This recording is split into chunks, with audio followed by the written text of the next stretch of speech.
11 केवी का है करंट, अपना पीपल्स यूथ फ्रंट। 11 केवी का है करंट, अपना पीपल्स यूथ फ्रंट। युवा एक्शन का है स्टंट, अपना पीपल्स यूथ। तो सूरज भाई साहब अभी चेक करेंगे और बाकी 2-4 हमने कचौरी ली है और थोड़े से राइस।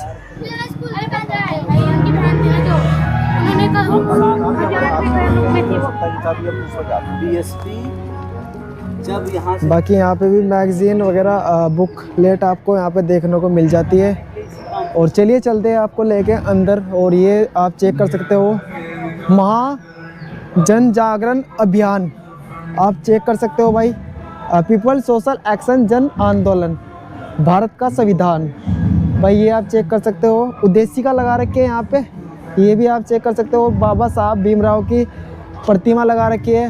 बाकी जब संविधान बन के तैयार किया गया था तो बाबा साहब डॉक्टर भीमराव अम्बेडकर जी ने संविधान सौंपा था। बाकी महात्मा ज्योतिबा राव की फुले भी आपको देखने को मिल जाती है यहाँ पे। पीपल यूथ के राष्ट्रीय अध्यक्ष ललित इंजीनियर जी के कार्यकारिणी में यह प्रोग्राम किया जा रहा है। तो चलिए चलते हैं आपको आगे भी लेके।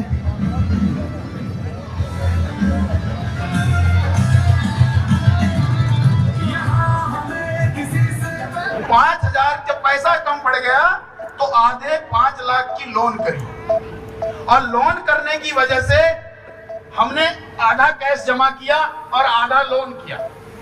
और लोन करने की वजह से गाड़ी पार्टी के नाम नहीं खरीद पाए, तो हमारे जिला अध्यक्ष मिस्टर अनुज नाहरवे साहब के नाम से हमने गाड़ी निकाली है और लीगल डॉक्यूमेंट बना रहे हैं। कल वो गाड़ी के डॉक्यूमेंट में, लीगल डॉक्यूमेंट में वो गाड़ी उनसे खरीद ली जाएगी। मतलब लीगल डॉक्यूमेंट में हमने ही पैसा जमा किया और उनकी जो लोन होगी वो पीपल्स यूथ फ्रंट के पूरा संगठन उसको जमा करेगा और मैं उसका अगुवाई हूँगा। मतलब मैं उसके जमा करने में पूरा संकल्प लेता हूँ। मैं अपनी गारंटी पे वो लोन जमा करने का वादा करता हूँ। तो अनुज नाहरवे जी को यहाँ से घोषणा करते हैं कि जो ये गाड़ी है ये पार्टी की प्रॉपर्टी है, हम लीगल डॉक्यूमेंट पार्टी को, संगठन को दे देंगे। इसलिए हमारे पीपल्स यूथ फ्रंट और हमारे People's Party of India Democratic और मूल निवासी आंदोलन के एक एक सिपाही और समर्थन के इस सहयोग से आपको ये गाड़ी समर्पित है और धन्यवाद करता हूँ सभी का। तो इसके बाद में हमने कुछ गाने बनाए हैं, वो 2 गाने हम लॉन्च करेंगे। गाने लॉन्च होते होते ही आपको माननीय हमारे मुख्य अतिथि उद्घाटक और आप सबकी गरिमामयी उपस्थिति में गाड़ी का उद्घाटन होगा और उसके बाद आप फोटो वोटो कराने के बाद में खाना लीजिए और फिर वापस संसद सदन में आके बैठिए ताकि शाम तक हम एक अच्छी चर्चा करें। रात को कल्चरल प्रोग्राम होगा, फिर आराम से आप सोएंगे और कल फिर रोड शो होगा। धन्यवाद। जय संविधान, जय भारत। बहुत बहुत शुक्रिया। आगे आगे सर,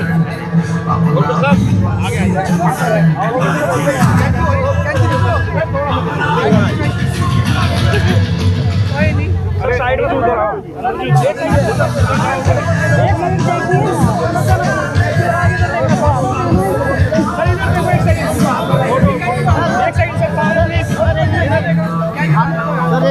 सामने एक सेकंड वेट। सेंसर आ गया ना, सेंसर देखो तो घुमाने का दे रखा।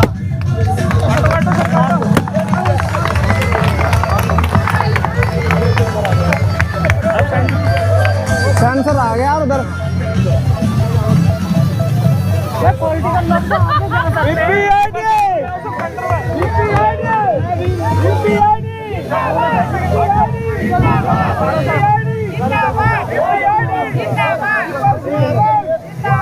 सर, वेट एक सेकंड, वेट सर इधर। सर 1 मिनट वेट सर इधर भाई, थोड़ा साइड एक सेकंड में सामने मैडम 1 मिनट सामने एक सेकंड यहाँ पे देखेंगे आप ऊपर ना। ओके सर, एक बार सेंटर ले लो। राजा भाई एक बार सेंटर ले लो गाड़ी के साथ।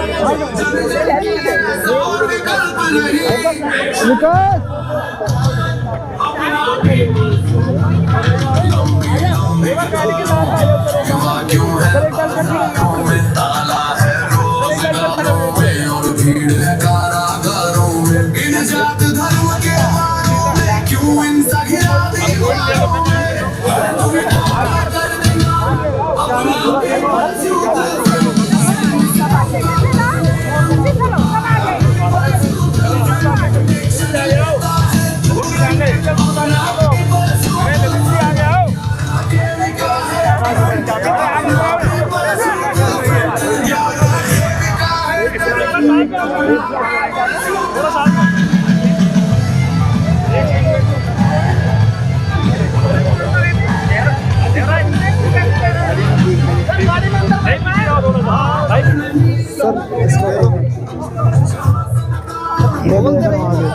बड़ी गाड़ियाँ खरीद रहे हैं, इसके बारे में आप क्या कहेंगे? अभी हमने महसूस किया है कि अभी ये पहली गाड़ी की शुरुआत है उत्तराखंड से। चेक प्रोपेलर अभी हर स्टेट में हमारे संगठन की तरफ से 3000 रहेगी। हमारी यूथ विंग और भी हमारे PPID के लोग, हमारे कार्यकर्ता हर स्टेट में गाड़ी देंगे। हाँ, गाड़ी की व्यवस्था करेंगे और हम इस अपने संगठन को पूरे देश में जो है मास साइकिल पे पूरा देश का दौरा किया था और पार्टी को बढ़ाया था, उस पर आपके क्या विचार है? तो वो कांशीराम साहब सिर्फ आगे थे, दौरा हमने किया था। हम घूमे साइकिल से। मैं बॉम्बे से निकला था, 300 किलोमीटर मैं साइकिल चला रहा था। तो ये पूरे इंडिया में जो हमारा समाज है, उन्होंने जगह जगह से ये चलाया और वो आंदोलन में जो एक उसको क्या बोलते ऊर्जा डालने का जो काम था वो हुआ उससे। और इस ऊर्जा को और ज़्यादा मात्रा में पार्टी के पास गाड़ी आने से ज़्यादा मात्रा में ऊर्जा प्रोपेलर टूट गए और मुझे लगता है जल्दी पार्टी पार्लियामेंट में इस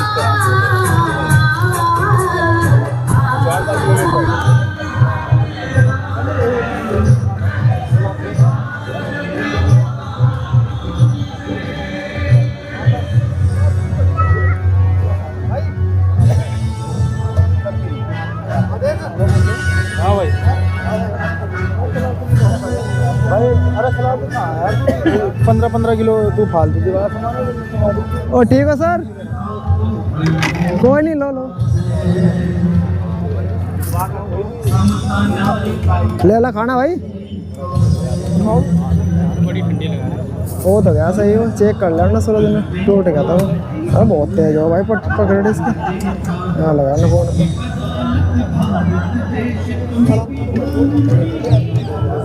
कैसे हो? बढ़िया बढ़िया बढ़िया। हाँ जी, बस लो आप, हम भी खाएंगे। अनुज जी कैसे हो सर? बढ़िया, आप बताइए कैसे? बस जी बढ़िया है, हम भी बस जी बस जी।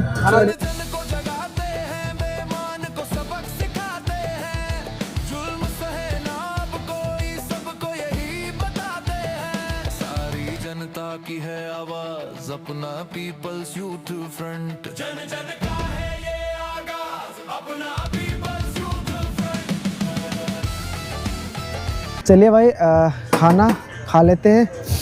और भाई बहुत अच्छी यहाँ पे सुविधा भी कर रखी है खाने की। तो चलिए भाई, ये मिक्स वेज रहने वाली है सब्ज़ी, और बाकी 2-4 हमने कचौरी ली है और थोड़े से राइस।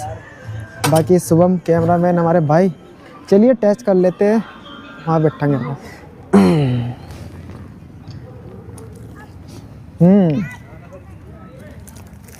भाई छोटी सी बाइट ली है हमने भाई, और बहुत ही अच्छी दाल बना रखी है भाई, बहुत टेस्टी है। ने संसद चलाने की जो प्रक्रिया बताई है वो कैसे चलानी है, और हम ललित जी जब कभी आएंगे तो कैसा चलाएंगे, ये क्या बोलते हैं मॉडल हमें दिखाना है। तो आप सभी साथी जो प्रस्ताव रखेंगे वो भी सजग रहेंगे। तालियां जरूर मत बजाइएगा, क्योंकि ये दिमाग खुले रहने का कार्यक्रम है, हाथ खुले रहने का नहीं है। इसलिए आपको बहुत ही गौर से, बहुत गंभीर विषय है, को गौर से समझिएगा, सुनिएगा, और आपके कुछ थॉट बनते हैं तो कम समय में वो बात रखिएगा। धन्यवाद।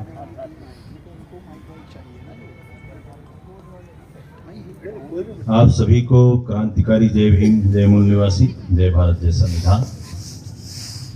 वक्त हमारे पास कम है और इस कम वक्त में हमने 12 जो प्रस्ताव पारित किए हैं वो प्रस्ताव आपके बीच आएंगे। सर हमारे साथी जिनको ये प्रस्ताव रखने हैं, प्रस्ताव के साथ 2-3 लाइन में अपनी बात कहेंगे। मैं अनुज कुमार और रुड़की से PPID की ओर से अपनी बात रखना चाहता हूं।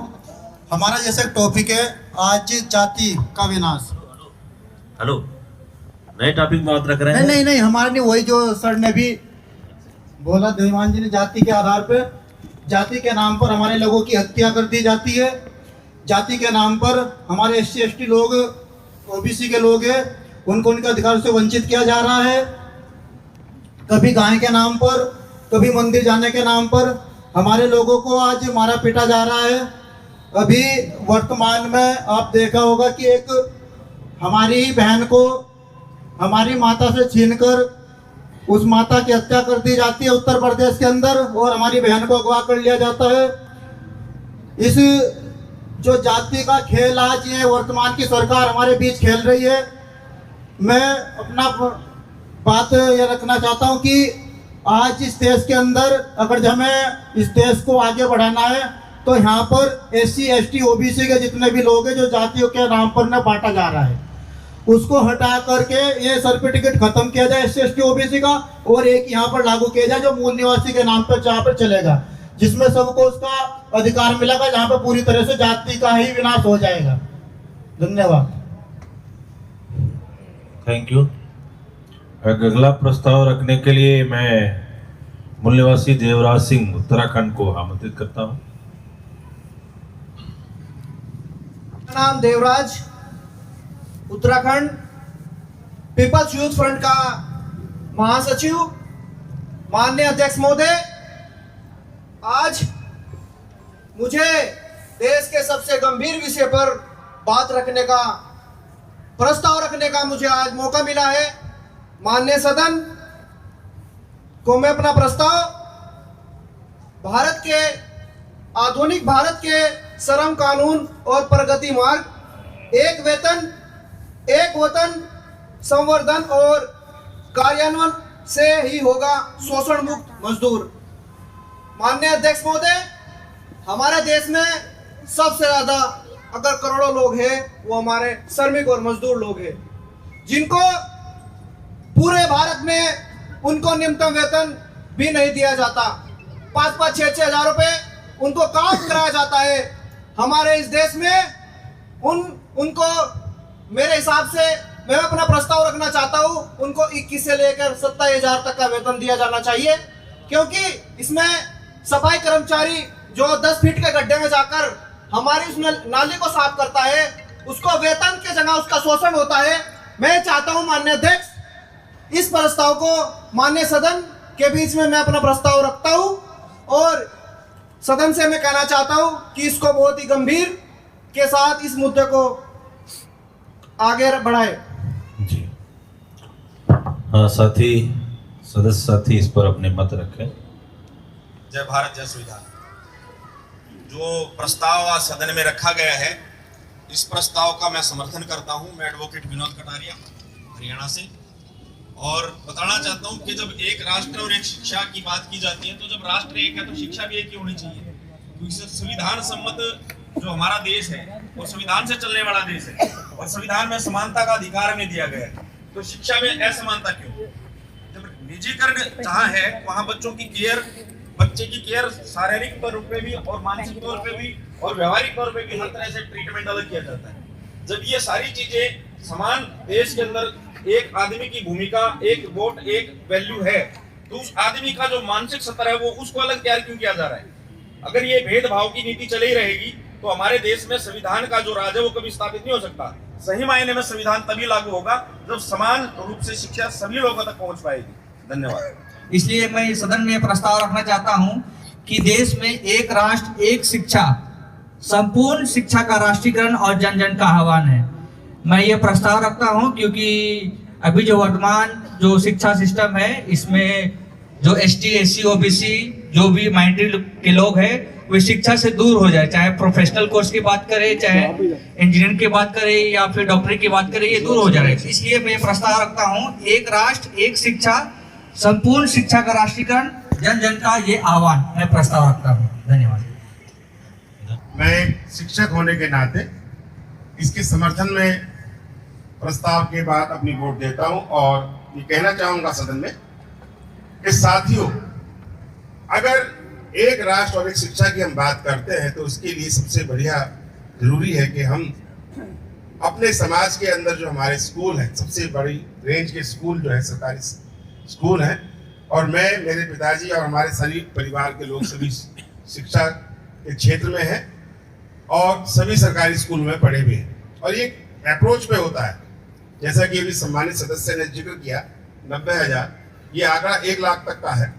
और पहले ये कह के स्कूलों को बंद किया जा रहा है कि यहाँ पर पढ़ाई अच्छी नहीं होती, यहाँ पर टीचर नहीं आते, जबकि इनकी रणनीति के तहत मैं एक उदाहरण देता हूँ दिल्ली का। दिल्ली में बॉर्डर पे, बदरपुर बॉर्डर पे केंद्रीय विद्यालय है जिसमें 1200 बच्चे पढ़ रहे हैं, जो अभी बंद कराया उन्होंने। उससे पहले 1200 बच्चे पढ़ते थे। 1200 बच्चे बहुत बड़ी संख्या होती है केंद्रीय विद्यालय की, वो इन्होंने ये कह के बंद कर दिया कि ये बदरपुर यूनिट है जो है, इसके लिए स्कूल खोला था, अभी यूनिट बंद हो गई है, तो बच्चों को स्कूल को बंद किया जा रहा है। तो ये छोटे छोटे बहाने ढूंढ रहे हैं एजुकेशन को, हमारे जो सस्ती एजुकेशन है उसको दूर करने के। एक अभी इन्होंने प्रयोग हरियाणा में किया है, मेरे जो साथी हैं हरियाणा की वो जानते भी होंगे कि जो अपने बच्चे को प्राइवेट स्कूल में पढ़ाएगा उसे 1100 रुपये महीना मिलेगा, और जो सरकारी स्कूल में पढ़ाएगा उसको फीस देनी पड़ेगी। जबकि हम लोग जो हैं हमेशा बिना फीस के पढ़े हैं, और जब 2 पैसे 10 पैसे की जो फीस होती थी हमारी दादी कहती थी अभी तो दी थी, जबकि हम 15 दिन लेट देते थे तो वो कहती थी अभी तो दी थी। ये आप लोगों ने भी सुना होगा। तो साथियों, मैं आपसे चाहता हूं कि आप इसके समर्थन में राष्ट्र के अंदर इसको एजेंडा बनाकर एक शिक्षा और एक राष्ट्र की जो बात कर रहे हैं, तो संवैधानिक अधिकार भी है। संविधान ने जो बड़ी बड़ी चीजें हमें दी हैं उसमें से एक शिक्षा का भी जो दिया है। इसके अंदर इन्होंने एक चीज और लेके आई कि अभी तक जो जिम्मेदारी सरकार की थी शिक्षा के ऊपर, जो नई शिक्षा नीति है आप उसे थोड़ा सा बारीकी से पढ़ेंगे तो अब वो शिक्षा की जो जिम्मेदारी है वो माँ बाप पे डाल दी गई है कि बच्चे की जिम्मेदारी माँ बाप पूरी करे। ये जिम्मेदारी सरकार की नहीं रही है। ये थोड़ा सा भ्रमित करने का एक फैसला है।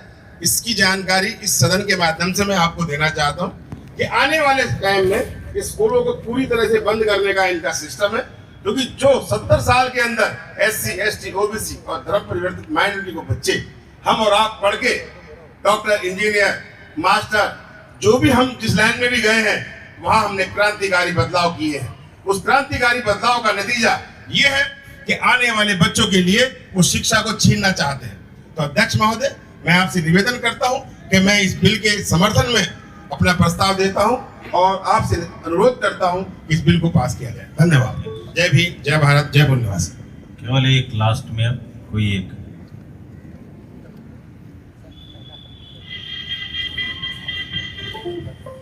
धन्यवाद अध्यक्ष साहब। मेरा नाम सुरेंद्र है, मैं दिल्ली से हूँ और मैं वर्तमान सरकार जो चल रही है उसके जो शिक्षा नीति है 2020 की, मैं उसके पक्ष में हूँ। और मैं इस सरकार के पक्ष में इसलिए हूँ क्योंकि यह सरकार सबका साथ सबका विकास कर रही है और लगातार कर रही है। तो मुझे लगता है कि जो बच्चे स्कूल नहीं जाते हैं, वो खेलते रहते हैं, तो वहां पर जो स्कूल खुले हुए हैं, टीचर जो उपलब्ध हैं, जो वहां पर फैसिलिटीज उपलब्ध है, वो वेस्ट जा रही मुझे लगता है। और उसको मेरे को लगता है सरकार ने सही करा कि जो बच्चे वहां पर नहीं जा पा रहे हैं किसी कारण से, तो उस स्कूल को बंद करना ही ठीक है। अरे क्यों बोल रहे हैं आप? बस उनको बोलने दीजिए ना, अपनी विचार है। तो मुझे लगता है वह बिल्कुल ठीक है। और इसमें एक विशेष सुविधा, जो हमारा जो स्वर्ण युग था, जो वैदिक काल था, जिसमें हमारे गुरुकुल थे, जो जहाँ जब हमारा राष्ट्र विश्व गुरु था, हम उस 2047 तक राष्ट्र को उस दिशा में ले जाने का प्रयास कर रही है हमारी सरकार। और हम क्या कर रहे हैं, हमने एक विशेष उपलब्धि के तौर पर हमने कुछ प्रावधान इस शिक्षा नीति में करे हैं कि जैसे जो हमारे शिल्पकार हुआ करते थे, जो मोची का काम करते थे, हम उनको जो मोची का काम करने में इच्छुक हैं उनको हम मोची बनाएंगे। जो लोग कुम्हार बनने के इच्छुक हैं, हम उनको स्किल डेवलप करेंगे, उनको बढ़िया कुम्हार बनाएंगे, बढ़िया वाला कुम्हार बनाएंगे। उनके जो बनाए जो वो पोर्ट्स हैं वो पूरे विश्व में जाएंगे और हम चीन को पीछे कर देंगे, सबको पीछे कर देंगे। इतनी अच्छी तकनीक हम लोग लेकर आ रहे हैं। और देखिए हम इतना काम कर रहे हैं कि वो जो पिछड़े दलित हैं, उनको भी हम विशेष उनको ध्यान दे रहे हैं। हम उनको ऐसी व्यवस्था करेंगे कि 2047 तक उनके घर के पास में, बिल्कुल घर के पास में उनका एक गुरुकुल होगा, उनको सारी सुविधा वहां पर देंगे। तो मैं इस नीति का पुरजोर समर्थन करता हूँ। 2020 की जो शिक्षा नीति है बहुत शानदार है, जबरदस्त है। 2047 तक हमारा देश विश्वगुरु बनेगा। धन्यवाद अध्यक्ष साहब।